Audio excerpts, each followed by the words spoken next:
मी इथे रांगोळीची आउटलाईन काढून घेतली आहे, कारण आउटलाईन काढल्यावरती कलर भरणं इझी पडतं. तर आउटलाईन काढून घेतली आणि लाल कलर आता भरते आहे आउटर बॉर्डरला. लाल कलर भरून झाला आहे माझा. आता त्याच्या इनर बॉर्डरला आपण ब्ल्यू कलर देणार आहोत, कारण याचं कॉम्बिनेशन चांगलं वाटेल. तर पूर्ण ब्ल्यू कलरनी बॉर्डर भरून घ्यायची ही आतली.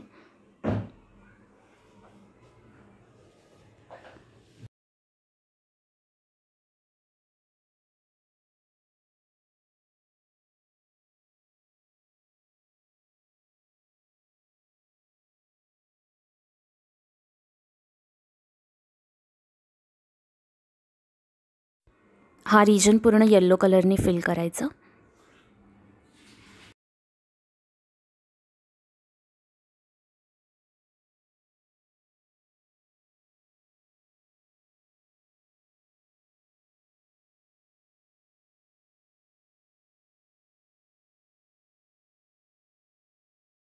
अशा प्रकारे हा पूर्ण वरचा पार्ट कंप्लीट झाला आहे कलर भरून. तुम्ही पण सेम असाच फिल करून घ्या. ह्या धनुष्यबाणची मी आउटलाईन ऑरेंज कलरनी केली आहे.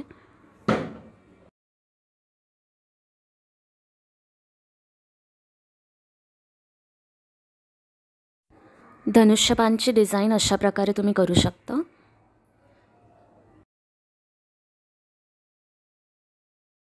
या सेमीसर्कलच्या बाहेरून अशी पूर्ण व्हाईट कलरची फुलं काढून घ्यायची. तर त्यासाठी पहिले व्हाईट कलरचा डॉट करायचा आणि पेन्सिलनी मग असे लाईन सोडायचे ही फुलं काढण्यासाठी.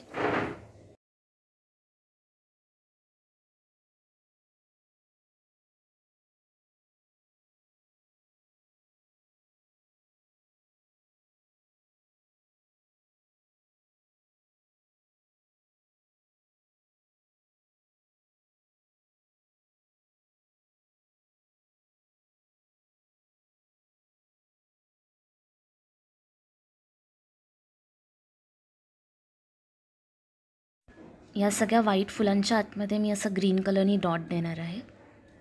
त्याचा लुक वेगळा येतो आणि छान दिसतात फुलं.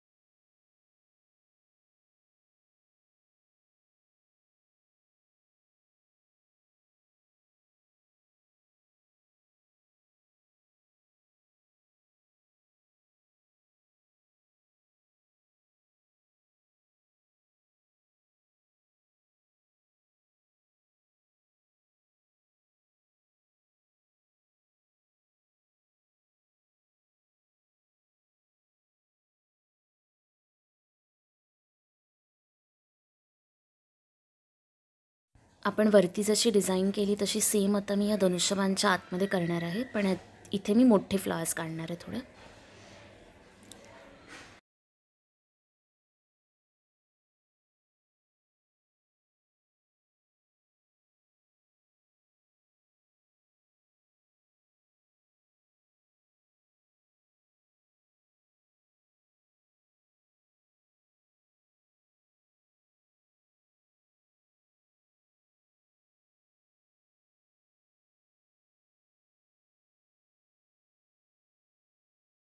आता ह्याच्या आतमध्ये पण आपण ग्रीन कलर टाकायचा आहे.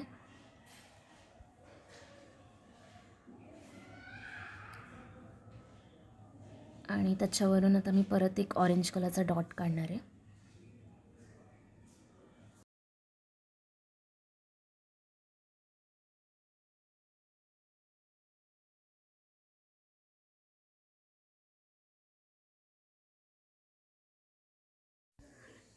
इथे धनुष्यबाणाच्या खाली आपण जय श्री राम लिहून आपली रांगोळी कंप्लीट करायची आहे. आणि मी इथे साईडला पंत्या लावल्या आहेत, त्याने खूप छान लुक आला आहे रांगोळीला.